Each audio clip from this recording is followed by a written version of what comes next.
आज दिनांक 4 जुलै आजच्या प्रवचनाचा विषय देह हा देवाच्या प्राप्तीकरिता आहे. एकदा असे झाले की एका साधूकडे चोरांनी चोरी केली.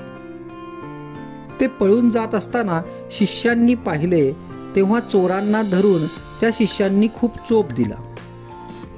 हे त्यांचे करणे गुरुला समजले तेव्हा त्या चोरांना आणून गुरुने त्यांच्या अंगाला तेल वगैरे लावून स्नान घातले आणि त्यांना पंचपक्वान्नांचे भोजन दिले.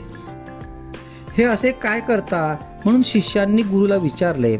तेव्हा त्याने शिष्यांना सांगितले की तुम्ही तरी काय करता? सर्वच जण देवाच्या घरी चोरी करीत आहेत. कारण आपल्याला त्याने हा जो देह दिला तो देवाची प्राप्ती करून घेण्यासाठी म्हणून दिला, परंतु आपण ते न करता त्याच्यापासून विषय चोरतो आहोत की नाही.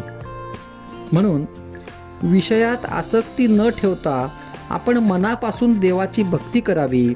आपण सर्वांनी मी भगवंताकरिता आहे असे मनाने समजावे. सर्व ठिकाणी भगवंतच भरलेला आहे अशी मनाची पक्की खात्री झाल्यावर मग द्वैत आपोआप नाहीसे होऊन जी एकाग्रता साधते तीच खरी समाधी होय. संत काय करतात? आपण चुकीची वाट चालत असताना अरे तू वाट चुकलास अशी जागृती आपल्याला देतात आणि खरा मार्ग दाखवितात.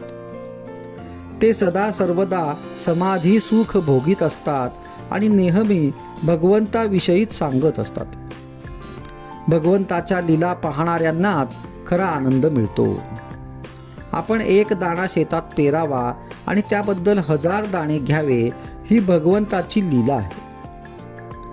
भगवंताच्या ठिकाणी जे जे आहे ते ते सर्व आपल्या ठिकाणी आहे.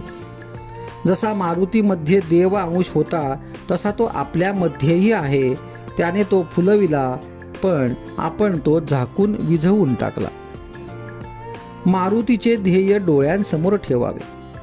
त्याचे ब्रह्मचर्य, भक्ती, दास्य आणि परोपकार करण्याची तऱ्हा या गोष्टी आपण शिकाव्यात. मारुती हा चिरंजीव आहे. ज्याची तशी भावना असेल त्याला अजूनही त्याचे दर्शन होईल. मारुतीला सर्व सृष्टी रामरूप दिसली. हेच खरे भक्तीचे फळ आहे. उपासक देहाला विसरला की उपास्य मूर्तीमध्ये त्याला जिवंतपणा अनुभवाला येऊ लागेल. माझ्या देवाला हे आवडेल का अशा भावनेने जगात वागावे. हाच सगुणोपासनेचा मुख्य हेतू आहे.